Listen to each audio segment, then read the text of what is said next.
So the first part, continuity of the lambda f plus mu g. In the language of linear algebra, this is called the linear combination of f and g, right?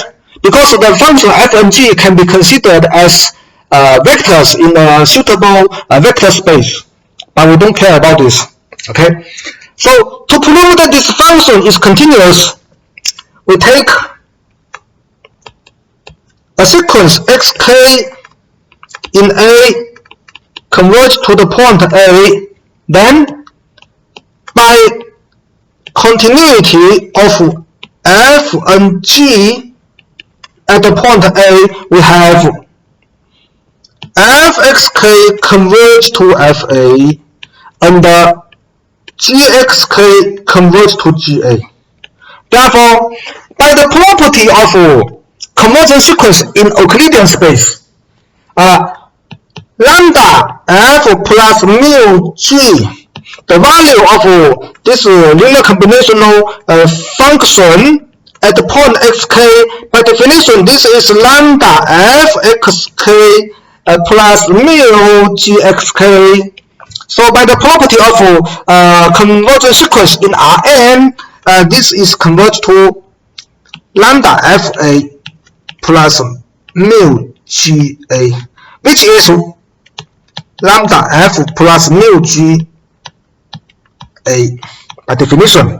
So whenever the sequence xk converges to the point A, the value of this function along this sequence converges to the value of this function at the point A. So this implies that lambda f plus mu g is continuous at the point A. So this part is complete. The second part for the scalar product is similar. So the second part, xk converges to A, we will have fxk converges to fa and gxk converges to ga by the continuity of f and g. Therefore, by the property of scalar product f dot g, this function, the value of this function at the point xk, by definition, this is fxk dot gxk, which will converge to fa dot ga, which is exactly the value of the scalar product function at the point A. So this implies that whenever xk converges to A, the value of this function along the sequence xk will converge to the value of this function at the point A. So f dot g is continuous at this point A, and the proof is complete. As a special case, important special case,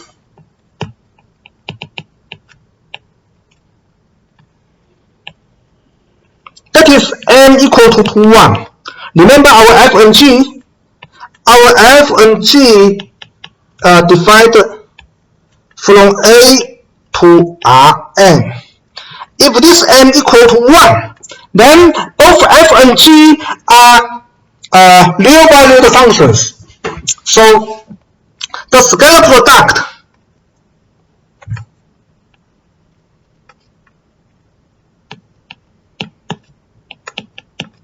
which is fx dot gx. Here the dot is the scalar product on R1, which is R. What's the scalar product of R? It's exactly the usual multiplication of real numbers. So this is exactly fx gx. So as a special case of our theorem, this says that the multiplication of two, if f and g are continuous at the point A, then their multiplication is also continuous at A. So this is nothing but the special case of our general result. Okay. So this is multiplication. How about division? Division is not possible for vectors. So for the scalar volume case, m equal to 1, we can study division. Okay. So this is another proposition. Suppose A is a set in R, N, A is a point in A, and F and G are real numbers function. F and G are real numbers function divided on A. They are continuous at A. Then the conclusion is that F divided by G. No, we need another condition. If GA is not 0, then F divided by G makes sense and continuous at A. Is continuous at A. Okay. So I will explain this function. maybe this function is not defined on the whole set A. We need to be careful. Maybe this function might be defined, can only be defined on a smaller set. Once g x equal to 0, such x could not belongs to the domain of definition of this function. So what's this function? This function I give as a remark. F divided by G is this function.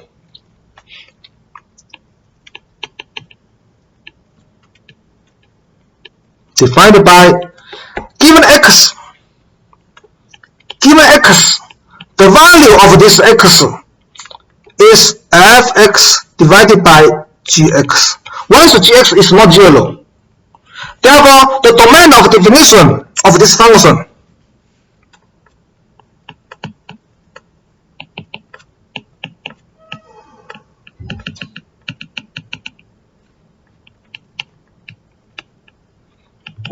is this set. I denoted by a theta, which consists of the point in A such that gx is not 0.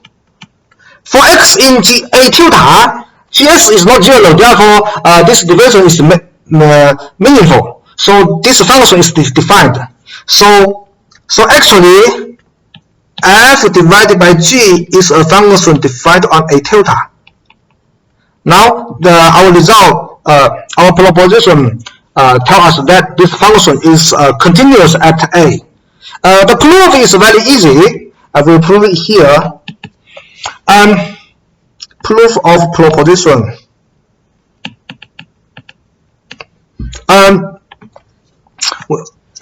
To show that this function is continuous at A, as usual, we take a sequence in the domain of definition, converge to A.